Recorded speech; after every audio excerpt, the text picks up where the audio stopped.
जय हिंद साथियों, जय हिंद। मैं मोनू मौर्य आपका स्वागत करता हूं माय यूट्यूब चैनल में। जैसा कि इस समय हम कक्षा 10 का विज्ञान यानी बोर्ड की तैयारी करा रहे हैं, तो ये चौथा अध्याय है।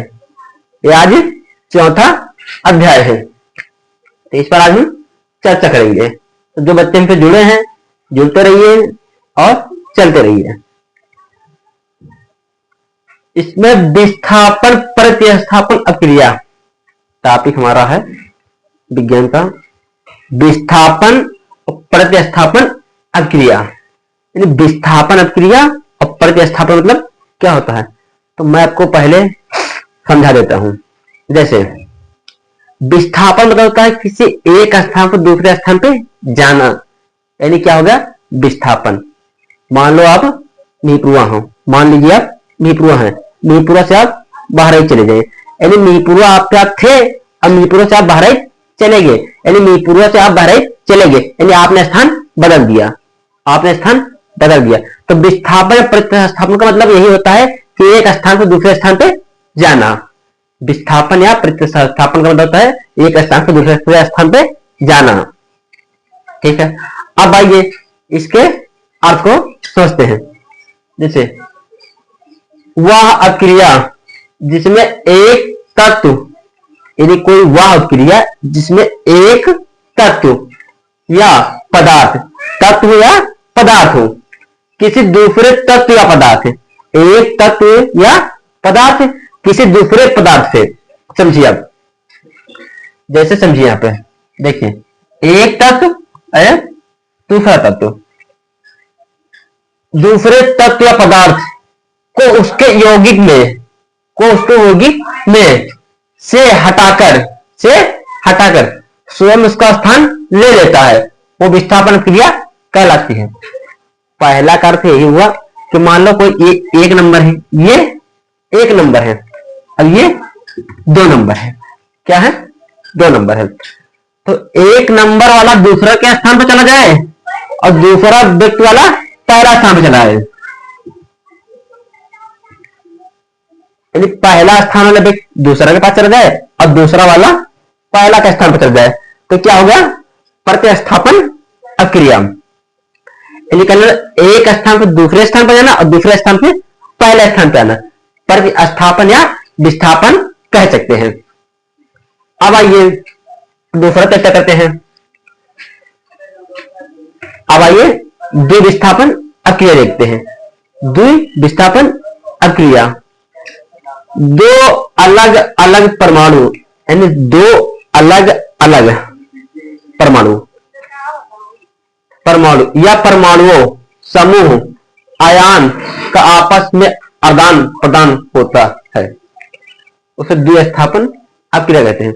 यानी समझिए, द्विविस्थापन अक्रिया 2 परमाणु समूह, यानी 2 परमाणु समूह, दूसरा देखिए ये वाला 2 परमाणु समूह, पहला परमाणु होगा ये, दूसरा परमाणु होगा समूह। देखिए दूसरा वाला, दूसरा ए भी होगा, दूसरा ए भी होगा, यानी इसमें दिया 2 अलग अलग, यानी 2 भी अलग, ये अलग है और ये भी 2 अलग है, 2 परमाणु समूह हो गए। अब आयन को समझते हो का आपस में आदान प्रदान होता है।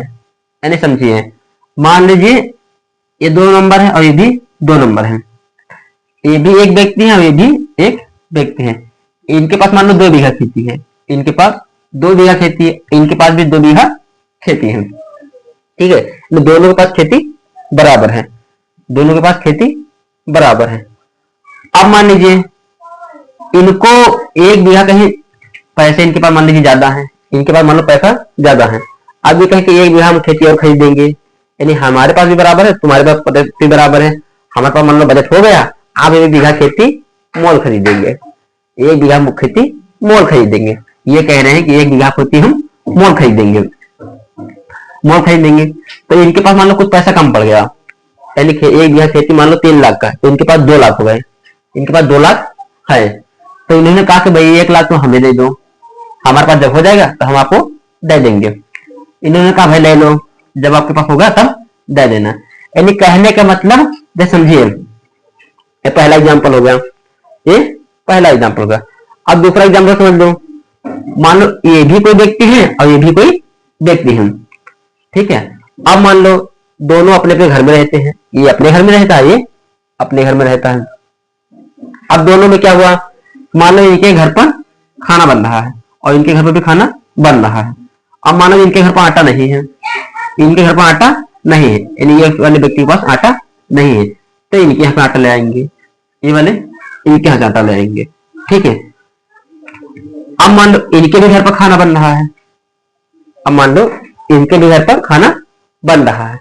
अब मान लो इनके घर पर चावल नहीं है या चावल नहीं है, तो मान लो भात बनाने के लिए चावल इनके पास ले लेंगे। यानी कहने का मतलब कोई लेन देन वो उनसे लेते रहे, वो उनसे ले रहे, जो सामान इनके पास हो ये इनको देंगे और इनके पास जो सामान होगा ये इनको देंगे, इन दोनों का आदान प्रदान होता रहे।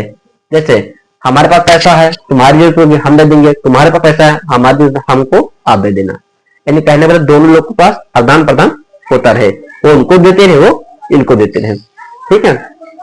द्विम विस्थापन अक्रिया, यानी कहने का मतलब दो लोग के बीच में आदान प्रदान होता रहे, उसे द्विम विस्थापन अक्रिया कहते हैं। अब आ जाइए पांचवा पे, किस पर आ जाइए, पांचवा पे। पांचवा उष्मा क्षेपी तथा उष्मा शोषित क्रिया। उष्मा क्षेपी क्या है तथा उष्मा शोषित क्रिया क्या है, आइए चर्चा करते हैं। उष्मा क्षेपी क्या देखते पहले, उष्मा क्षेपी देखेंगे। ऐसी अभिक्रिया जिनमें ऊष्मा उत्पन्न होती है उष्मा क्षेपी अभिक्रिया कहलाते हैं। मान लो कोई अभिक्रिया हो रही है, कोई अभिक्रिया हो रही है और उसमें ऊष्मा उत्पन्न हो रही है, यानी उसमें से ऊष्मा निकल रही है। कोई अभिक्रिया हो रही है और उसमें से ऊष्मा निकल रही है, तो उष्मा क्षेपी अभिक्रिया हो गई, उष्मा क्षेपी अभिक्रिया होगी। अब आ जाइए तथा उष्मा शोषीय क्रिया।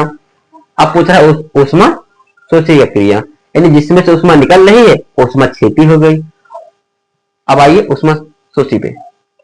ऐसी अक्रिया जिनमें उष्मा अवशोषित होती है उष्मा शोषी अक्रिया कहलाते हैं। यानी कहने का मतलब जिसमें से उष्मा निकल रही है उसे उष्मा क्षेपी कहेंगे, और जिसमें से उष्मा मतलब प्रदान हो रही है यानी उसमें उष्मा मिल रही है, जैसे हमको मिल रही है मैं ग्रहण कर रहा हूँ, तो होगी उष्मा शोषी क्रिया। यानी कहने का मतलब जो उत्पन्न कर रहा है वो क्षेपी हो जाएगा, और जो जब यानी अवशोषण कर रहा है अपने अंदर ले रहा है या अवशोषण कर रहा है उसे कहेंगे उष्मा शोषी। यानी क्षेपी का मतलब होता है उगना और शोषी का मतलब होता है बैठना, उगना बैठना, ठीक है। इतना कहते हुए मैं अपनी वाणी को लगाम देता हूँ। जय हिंद जय भारत। अगर वीडियो अच्छे लगे लाइक करें, सब्सक्राइब करें और शेयर करें। हाँ, मेरा यूट्यूब चैनल आप मंगा सकते हैं यूट्यूब पे Maurya education centre 8081, Maurya education centre 8081। जय हिंद जय भारत। वीडियो बनाओ।